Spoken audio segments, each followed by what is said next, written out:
sis. I'm pretty sure he meant biscuits.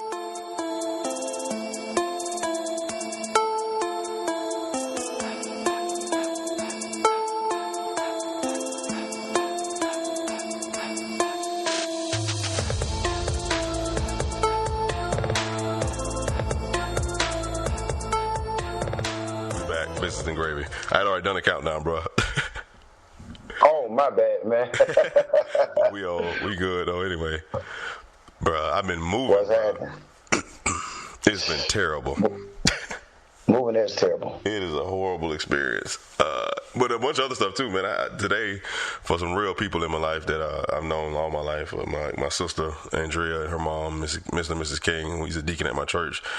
Me and my best friend put up their plywood before the storm. Oh, right. He wasn't available today. I went over there today after church and took it all down myself. Man, bruh, there's been a whole lot today. And I left shift last shift, bruh. You did what? My daughter brought me a cold, gave me a cold, and it almost killed me.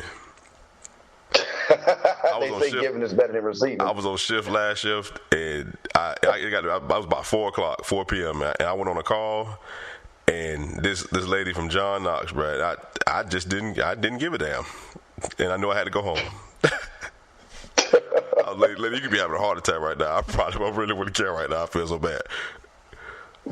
Man, it gets difficult. I've been there some days when I'm sick and I'm trying to take care of people who's sick. Bro, it's been a whole lot, but by the grace of God, I'm getting it all done. Hey, man, I tell you what, listen, I would much rather have you take down plywood if I was off or whatever than move. Oh, I got a saying. I know you told me that. I wouldn't be a good friend. I know it. No, yeah, I just. I thought Trey was a friend, but even though I say that if you needed me, I would have showed up. Yeah, just mad. Yeah, I would have showed up, but I would have showed up though. I definitely would have showed up though. I talked the trash, but I would have went out there. It made it happen. Yeah, but we got through it, man. It's kind of funny now. It's a crazy thing. You've been moving all day, taking down shutters. I had to do a couple swaps, right, so I can be off to go to church, and now I'm actually back at work right now after church. This podcast after church. Hey, listen, we are committed. Committed. Now we trying to tell people, man, we committed this thing. Y'all might hear a pump and no call go down in a minute. It's a probability. I wouldn't even say possibility. It's a probability. And he on the engine. That's true. Like if I was at work, it would be no shot. We wouldn't even be trying this. No, it wouldn't even be a chance. I'd be on a rescue truck. I know what's happening. Going down. Definitely going down. So I like the topic that we thought about with this show, man. Talk about some old school music. Man, and you know what? You asked me about it, and I had been thinking about this topic because we got into it the last show, and we spoke about it earlier. And it was just like organically, you know how we do. We just kind of flowed into it and started talking about old school songs. And I don't know how I came up. I don't remember, but it doesn't matter. But I was thinking about it because after that, I made a post, and then I was playing like some old school songs for my son.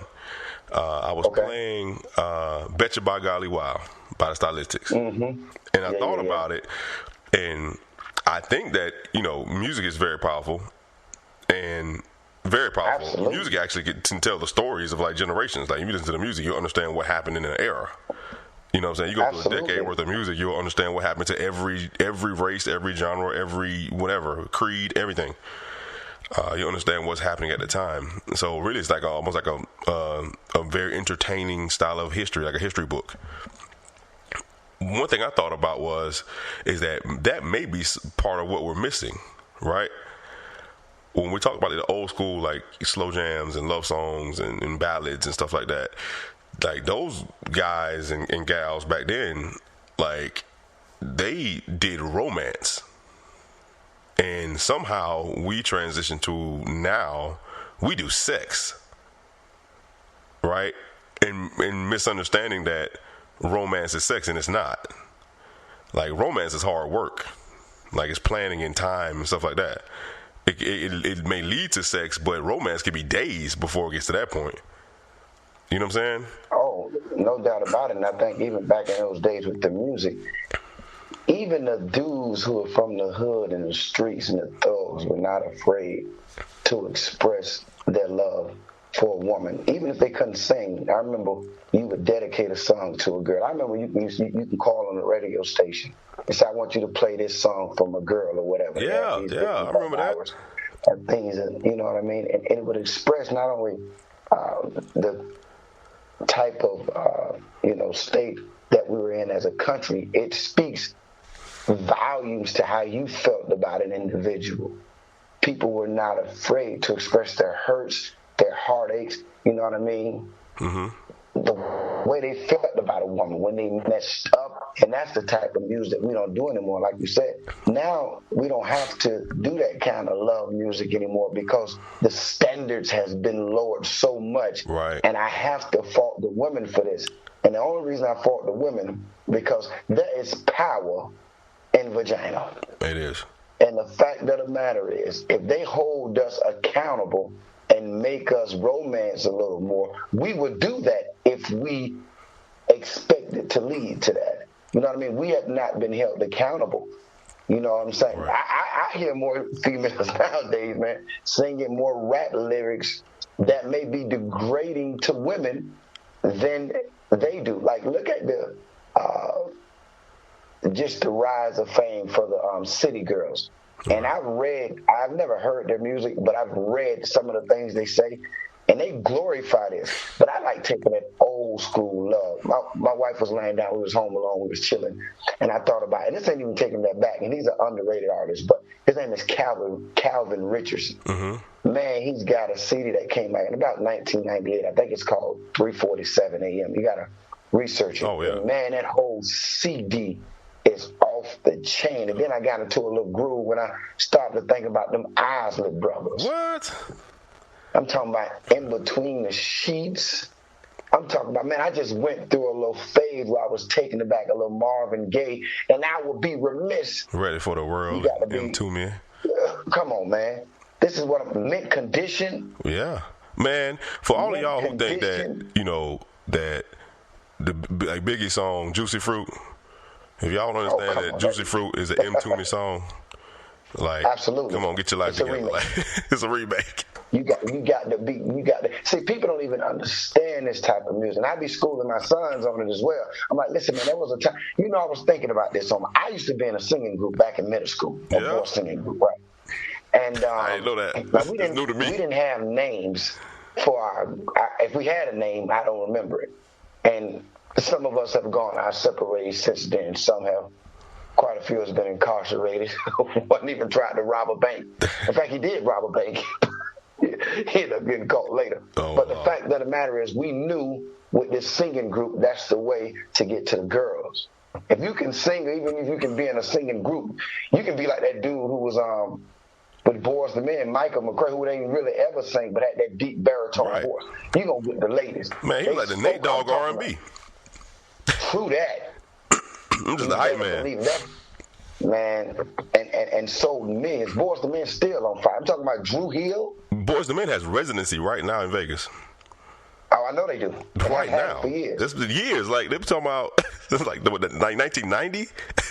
What they've been having, and they still, man, just phenomenal. Living off the catalog. Yeah. And listen, I can bring a song to you, man, that a lot of people, you may not remember, bro. It used to be a group called To The Extreme. Mm-hmm. It was more or less one-hit wonders, I guess. And they had a song, Cry No More. Yeah. It's a song called Cry. Some of the older listeners, I'm a little older than Cry No More. See, I like some, and I remember Uncle Sam. Uncle Sam? I don't ever want to see you again. Yeah, come on, man. Uncle Sam. Man, I'm talking about, and Jodeci. I was rocking Jodeci. It was Saturday night, Friday night. I'm talking about talking about it. To The Extreme, Cry No More. I'm adding it to playlist right now. I can't even pay attention to the show. I'm putting all this stuff on. That to the playlist, bro. That is a song. Somebody know what I'm talking. And what about Shy? Shy? If I ever fall in love again. Come on, man. I'm talking about back in those days when we had it was a lot of male groups. I remember when I was coming up, dudes would just be forming groups, and they would stop and sing Way Ever. And I haven't heard of a dude group singing in, I don't know how, forever. Because Boss, we ain't talking about these love songs no more, baby. No. We ain't talking about these. Yeah, I actually written a couple love songs. I don't know what they are, but I've written a couple of them. I had a book with a bunch of songs I had written. Bruh, there's what about remember So Alone by Men at Large? Absolutely I do. Oh, come on, man. Then you got super old stuff like Ribbon in the Sky, stuff like that. Beautiful. That's Stevie, baby. Stevie. That's Stevie. Those songs. And listen, these dudes used to be performing the OJs. Right. I'm talking about the OJs. There's some timeless stuff. Absolutely, man. I think people need to get back and re-listen. You know, these songs resonate a lot different too when you're older. Yeah. Like when I was singing New Edition, and they've had quite a few hits, but when I was singing Can You Stand the Rain, I did not understand the depths of that song. Right. But they're talking about, would you be there for me when everything else is going wrong in my life? I didn't understand. I just liked the music. It makes a lot more sense. Or even the song, what's the song, Mint Condition song, What Kind of Man Would I Be? Or what kind of... Would sing that song all the time and didn't understand what he was truly saying. Didn't understand. It's basically, I'm saying, I'm holding myself to a standard. I don't want to cheat. Exactly. Saying, I'm here with you and I got the vibe. I got everything I need to do this with you or whatever. What kind of man would I be if I did it? We used to have values. Right. Even if he would have hit it off wax, he sent the message that he wouldn't have. Right. But even for him to think about that in his head. And even the R&B music wasn't even all the way gone even when we was coming up as young adults. Like Usher made some beautiful R&B music before the game changed. You know what I mean? Now people consider that old school now. When Tyrese was singing about Sweet Lady. Right. You know what I mean? Go ahead. Go ahead, bro. Go ahead. I mean, I just can go on. I just love music. I just know music to me is a universal language. It is. And that resonates with so many people. It doesn't matter. It transcends creeds and economics and cultural standards and different things, man. It's just the feeling that you get. Right. And a song can take you to a place. Like you can hear a song and you can remember what you was going through at that time or where you were in that moment. Talking about this old school, baby. This old school and R&B. I love it. I don't even think there's a genre for R&B anymore because I can't think of any R&B artists off the top of my head. Right. A lot of things what's considered R&B is not really R&B. It's more pop to me. Yes, pop. Pop. Yeah, that's what it is to me too. What I was going to say is that I had this idea. And I gave it to a friend of mine, and he didn't really do anything with it. But maybe we can, especially like some initiatives that we're coming up with now, with how we're trying to change negatives into positives. Absolutely. I heard what you said about women holding us accountable. However, I think it's more than that. I think it's a little more cyclical. It's a cycle or a circle, revolving. You know, it's a revolving door because the things that women have become prone to do, like now in the time and season we're in now, a lot of things are like self-exploitation for monetary gain and stuff like that. It's because we as men have decided to covet that. If we didn't find the behavior attractive, then they wouldn't do it. It wouldn't be lucrative. It wouldn't make them earn their money. It wouldn't get them notoriety. It wouldn't get them likes on Instagram or followers or whatever. There's a girl, I think her name Boss Tech. When they had the whole Popeye's chicken sandwich thing, like chicken sandwich craze, like she went up to a Popeyes and was like kind of turned away by the management because of like customs that were there. But she went to the Popeyes like in Popeyes like body paint. This is not the first time she's done this. So she's naked. You mean like she was butt naked? Butt naked, painted in body paint with the Popeye logo and stuff. Anything to go viral. Was she working for the company? But she doesn't. She doesn't work for the company. She does it, records it or whatever, shakes her ass in front of the restaurant, puts it on the internet, and then goes viral. Hundreds of thousands of people watch and like this video, and that's what it's all about. with that many with the gaining of followers and stuff like that, gains leverage for advertising and promotions and stuff like that. So if you want something promoted, you go to her because she got all these followers because she was naked on Instagram, that she can charge you whatever, because as soon as she says something about it, well, 3 million people just saw that you made a song last week or whatever. So no, I do understand that, but I understand that perspective. But on the flip side of it, man, even when we take it back when R&B was R&B, the standards of ladies, I still think it's on them because we're not gonna change as men. Let's keep it 100. We nasty, man. I don't care how you paint. We may hide it. We're nasty, but with all and sex is gonna continue to draw our attention. It has since biblical days, and it will now. I think it's just gotten worse.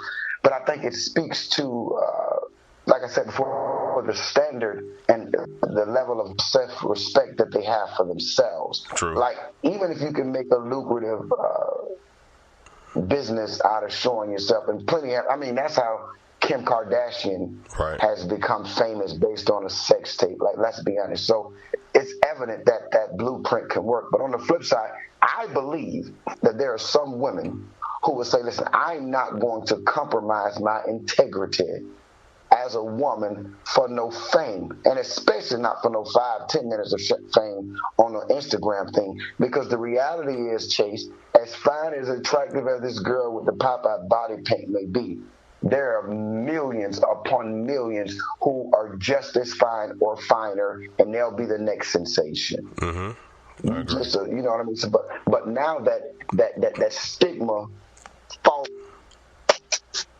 That stigma follows you for a very long time. Mm-hmm. With that stigma sticks around way longer than that 5 minutes of fame that you had.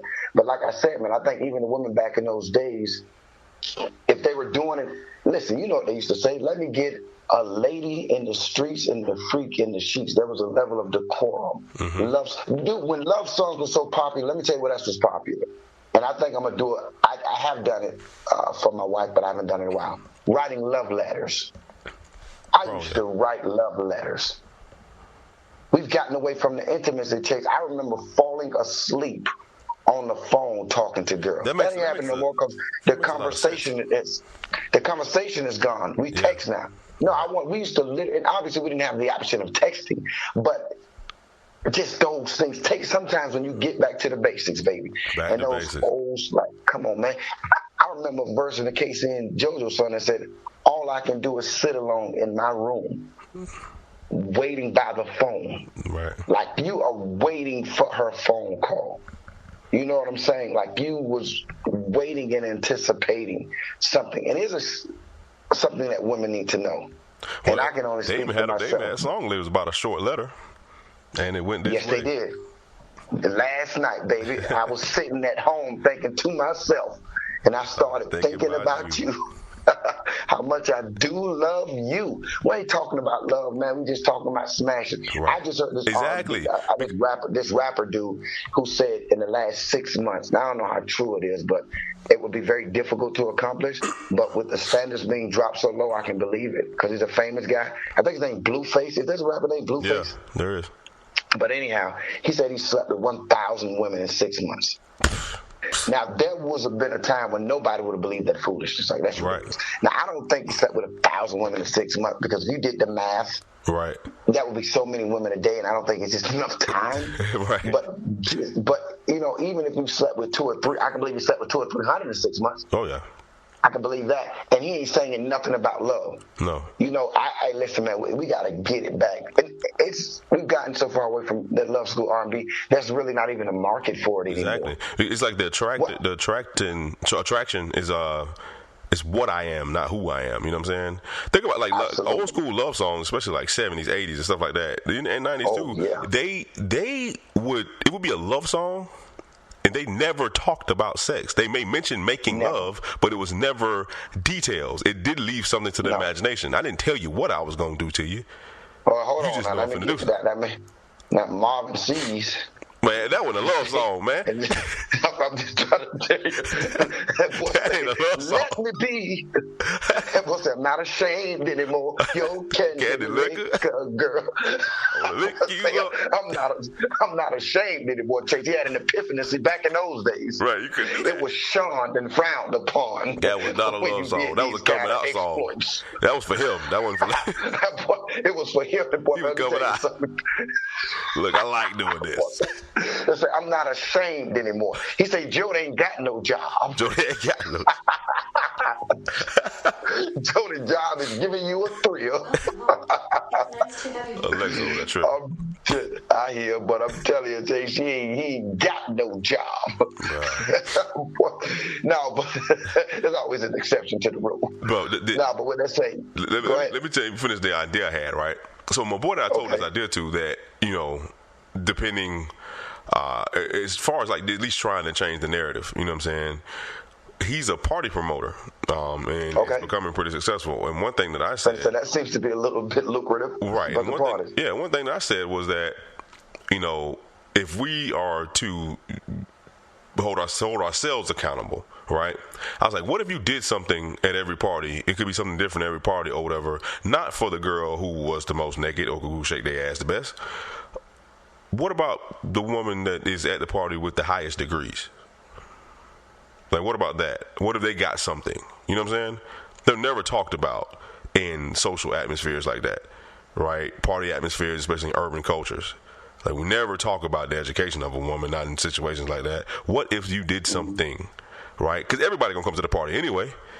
If it's a big enough party, you're coming regardless. It doesn't matter. It's just that once you're there, that the women who can show and prove that they have whatever, right? A master's degree or whatever it may be.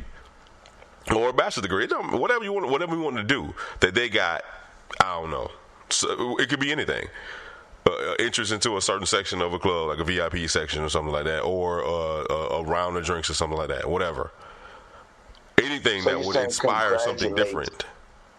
Congratulate those who worked hard. And also, I think the bigger picture, what you're alluding to, and I agree with that would be awesome, is also highlighting the women with morale. Right. With morale. The majority of sluts or promiscuous women, the vast majority of them, really, and even for the girl who's just to show her body butt naked just for these likes, you really have a self-esteem issue, in my opinion. Right. And there's a deep down problem. Absolutely. But, more than likely, you just get passed around from person to person, because men may want that for a moment, but ultimately the vast majority of men do not want to marry or build with that.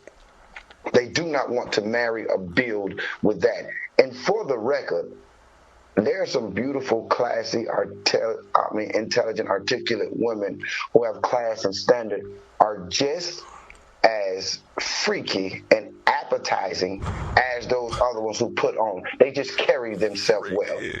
You smart freak. They're out there, Chase. They're there. Yes, they are. Yes. The one referred to that as a unicorn. A diamond in the rough. A diamond in the rough.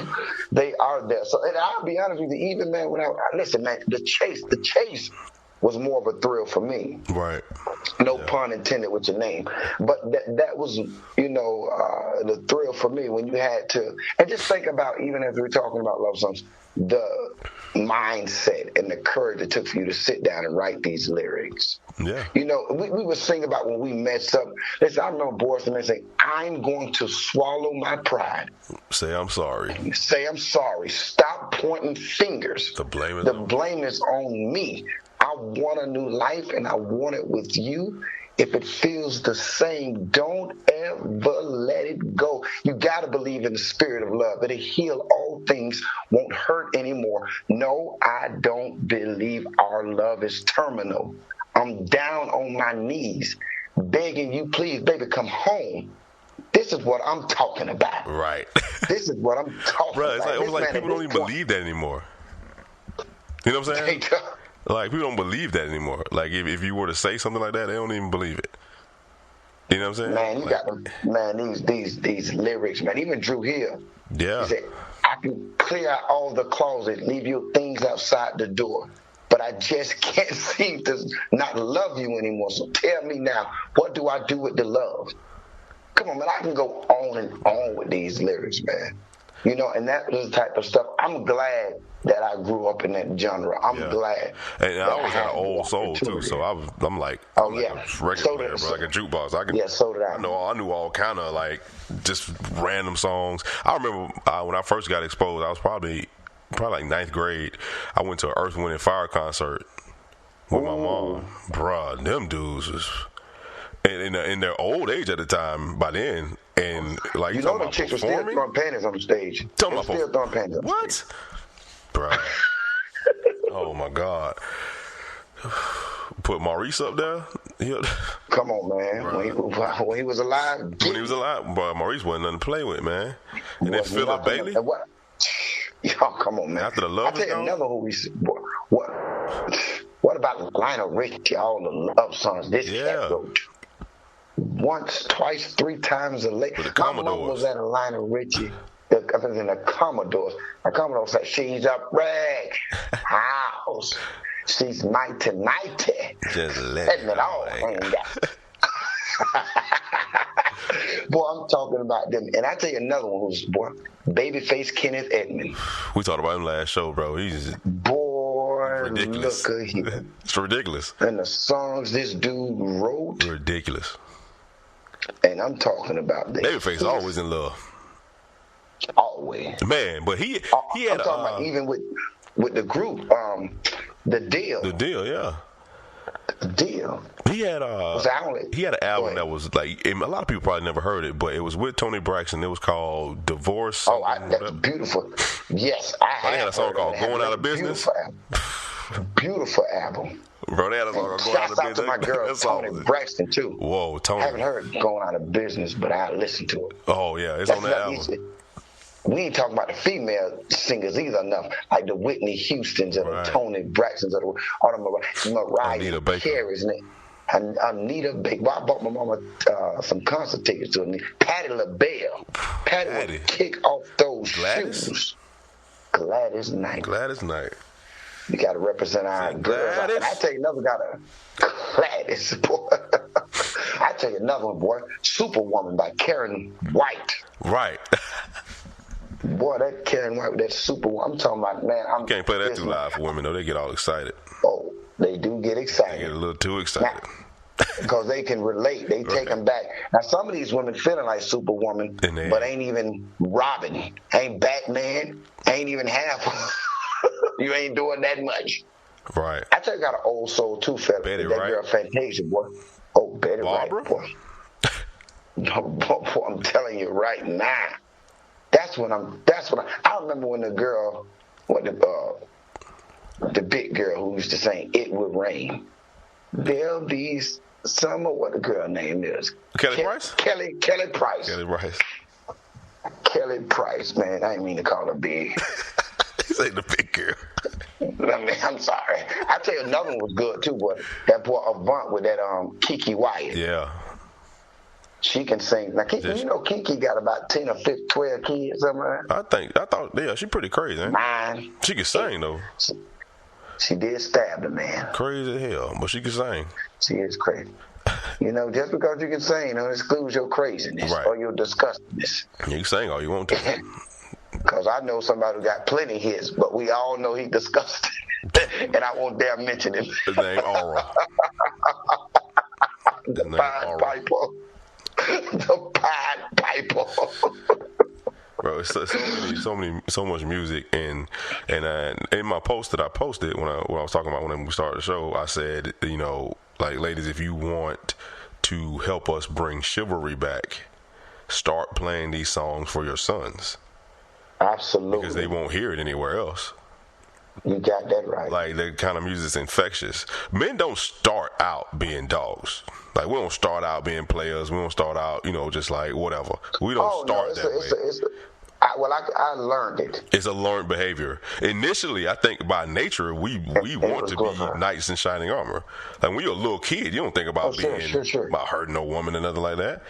No. Like that's a learned behavior over ignorant stuff that's shared between dudes, or even sometimes we get involved in things when we're young and then don't understand what it could feel like to be betrayed by a woman or something like that, and then you just don't feel no more. You just don't care no more. And that's only a temporary thing. It is a temporary thing, yeah. But then start trying to take something that was so like precious and that can only be filled by love with that temporary release of lust. Sure. It'll feel like it filled the void until it doesn't, and then you move on to the next woman and so on and so forth. So you're chasing something that you'll never ever attain.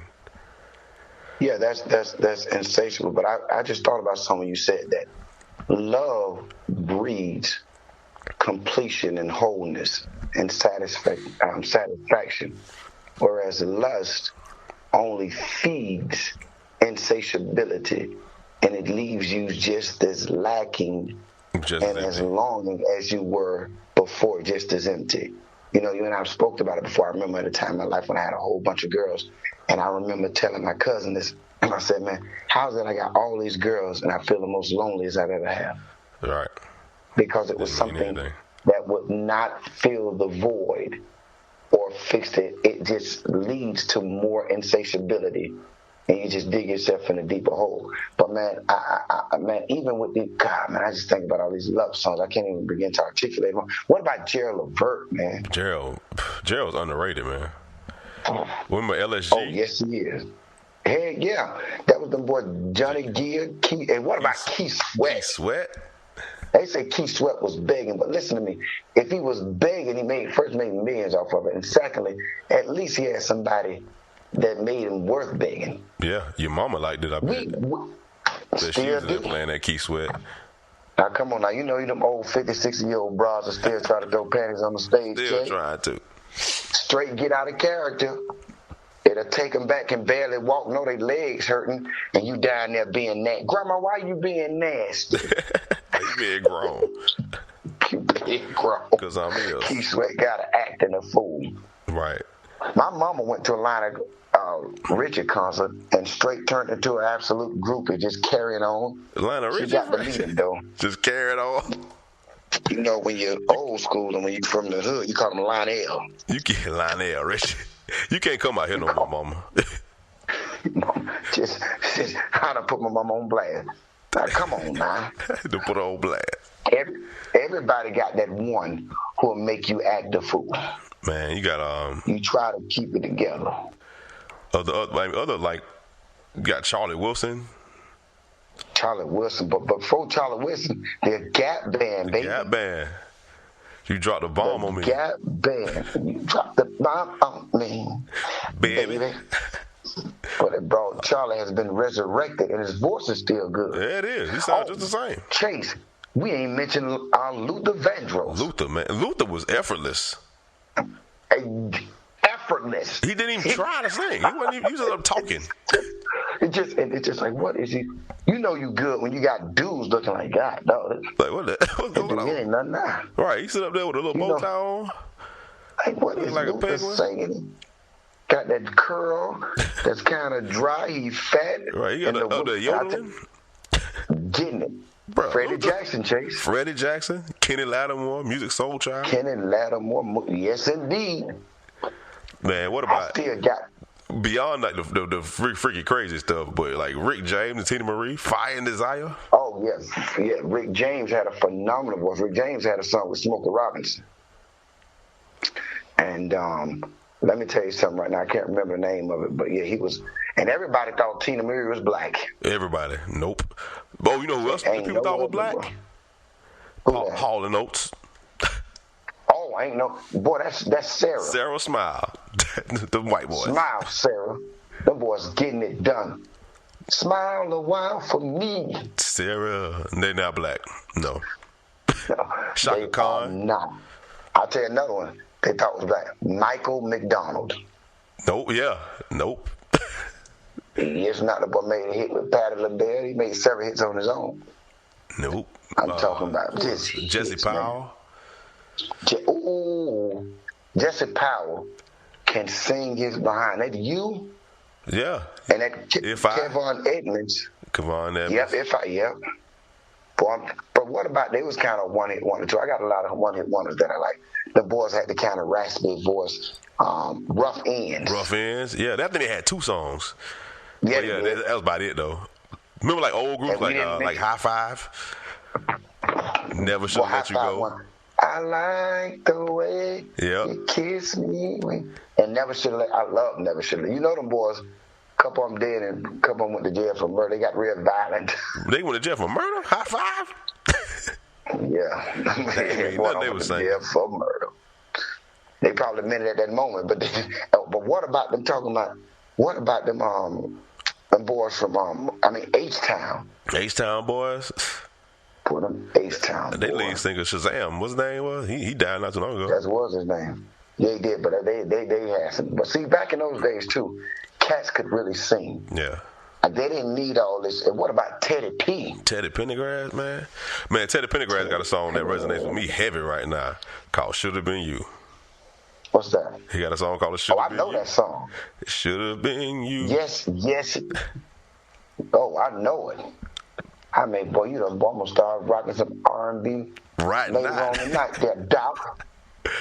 That's what I'm talking about. You know, when you close this thing, I don't know if you'll be able to do it. See, you won't have the copyright. So you should have closed it out with a love song. Right. And I don't have a copyright. I don't know what happened. Maybe they get like notoriety or something. Get caught with that one time. Maybe, yeah. I think it would be maybe a stern warning once. Right. I would try it. Try it on that. Put it on. See what happens. See what happens. Maybe if we get enough stern warning, it'll get us more notoriety. Almost like that girl walking around butt naked at Popeye. Right. With some paint on. Well, let me ask you this question before we close this show out, bro, because I don't want to keep trying functional like this before these tones go. Oh, yeah. It ain't, but it's only a matter of time. Did people still want chicken after they saw? I'm sure they did. Or did their desires change? No, I'm sure they still want their chicken sandwich. Have you had that chicken sandwich? I have had it.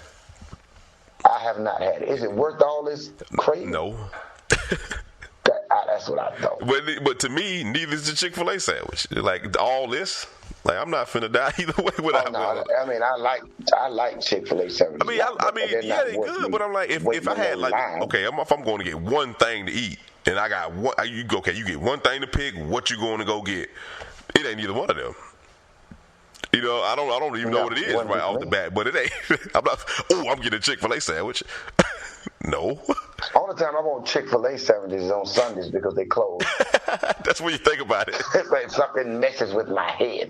I thought about buying a whole bunch of chicken sandwiches on Saturday night, keeping them warm and selling them for $8 to $9 a piece on Sundays. Because I know I ain't the only one who wants chicken. Hey, we got Chick-fil-A sandwiches. We got Sunday Chick-fil-A sandwiches. These are Sunday ones. That These institution. are the $10 sandwiches. in the aluminum foil bag. Y'all come get your one. Get your. Gonna be about $10. Gonna be $12.99. For one sandwich, let me get one rib. And the pickles are a la carte. Let me get one rib. See, I don't like the pickles on the chicken sandwich. No. Yeah, I like to take my pickles off and eat them, and then eat the sandwich. I actually like the pickles. You know how I know though, because they bread be all soft. I don't know something about it. You know how I know that Chick-fil-A have a pretty good chicken sandwich, bro? How's that? It's because they don't put nothing else on it. Yeah, you're right. They just put bread, meat, and pickles. They're gonna let this flavor in this sandwich do the talking for itself. It's very simple. They ain't put no lettuce, no tomato, no mayo, no nothing, no cheese. Just the chicken sandwich. We call it sandwich where I'm from. You know what I was surprised to find out about the breading, I guess, or whatever they use to bread their chicken? Pickle juice. Pickle juice? Somebody told me it's pickle juice. Man, I had never heard that before. What did you hear? It could be. You know, that could be true. I don't know. But it's in the batter. It's confection sugar. What? It's confection. I've actually done it before. I made Chick-fil-A nuggets before, and you make it with confection sugar. Yeah. Really? Yep. Powdered sugar. You know, Sugar's like crack. Everybody be at the Chick-fil-A, don't it? That's what I'm trying to tell you. Now it makes sense. Now it makes sense. I remember they were putting Coke in Coca-Cola. Straight up Coke. Real Coke. When they were putting Coke in Coca-Cola, think about this here. You know how much people sell Coke for, and they putting it away in 30-cent drinks? Right. What in the world is happening? How much y'all putting? I know somebody wish. What is it? Is it Coke? Well, we're not talking about Yayo, are we? Yayo. Because I don't. Boy, look at here. But yeah, man, we got to get back to that R&B. We got to get back to that old school. And listen, nowadays we got a library of music at our disposal. We don't have to walk around with the tapes and the CDs anymore. Right. I love R&B, man. I love R&B because you can relate to it. The feelings, you can understand that no matter where we are in time, we are not going through anything different. Nope. Like, people were going through the same things way back to Me and Mrs. Jones. If loving you is wrong, yes. I don't want to be right. I don't want to be right. Come on. If being right means living without you, I'd rather live a wrong-doing life. Come on, man. What about Lenny Williams when he just was begging? Girl, you know I love you. Hey, my son was in the mall and he was like crying about something. He was faking. He was faking. But he faked good though. And we saw my best friend's mom, and he started like he was tired. And I knew he was faking. And he started the tears started to well up. Okay. In the wells of his eyes, I said he cried. I told him, I was like, he crying like Lenny Williams. That's what Lenny Williams was doing. He was talking about that right there. There it is. He's like, that's Lenny Williams. What Lenny Williams cried all night long for. I wonder, did he ever get her? He had to. Yeah, that was Lenny. He had to get her. He had to. If he didn't get her, he got somebody else's mama. All right. She has some friends right now. Look at that. Well, she won't pick up the phone. How you doing? How you doing? You feel all right? Man, let's beat the ball, bro. Did you hear the new song? Hey man, we gotta end this thing. Hey, my nephew, I guess my brother was playing some old songs. My nephew came to my house. He said he talk about don't bother Mr. Charlie. Mr. Charlie's just a man. Just a man. And he's doing the best he can. My nephew 5 years old. Teach him young. I said, what did he say? Don't blame Mr. Charlie. Mr. Charlie. Charlie is just a man. All right, people. Boy, I like that, man. It's always a pleasure. R&B, man. Listen, I don't think I ever left it. I ain't left it. I'm not gonna leave it either. And one last thing I want to say about R&B is that you can relate to it because it's a life that we all live. Meaning that like the rap songs and all that stuff, whatever, all the metaphors and similes about stuff that we don't have. Like I've never been in a Bugatti. Never been in one. You know what I mean? Like all the stuff that they talk about and all the money they blow. I'm not gonna do it. No. So I don't relate to it. It gets old to me. But like R&B is like timeless. Like I still feel that way. We still desire to have these things. It is timeless. Trust me when I tell you, and it will last. Even if they don't make any more R&B, that old stuff is still good. Still good. And before we get out of here, we cannot talk about R&B without mentioning my boy Marvin Gaye. Marvin Gaye. Oof. Marvin Gaye talked about that sexual healing. Right. Well, let me get on out of here. If I was home, I'd be trying to do me some sexual healing this evening. Climbing up, knocking pillows off the bed. Just put more than likely, put the kids to bed early. But we ain't tired. We ain't tired. Bust them over the head. Just get out of my face. Bam. Tired. I got to talk to your mama. Why you got to talk to her by yourself? Stay out grown folks' business. So you get smacked in the face. We out this piece.